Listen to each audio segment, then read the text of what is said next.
You ask Tiger to solve. This deals with linear equations with one unknown. The final result is p equals 1. Let's solve it step by step.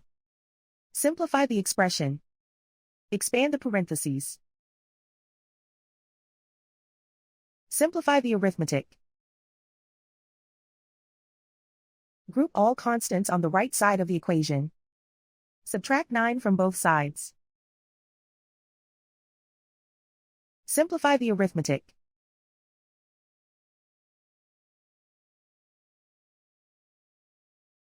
Isolate the p. Divide both sides by 3. Simplify the fraction.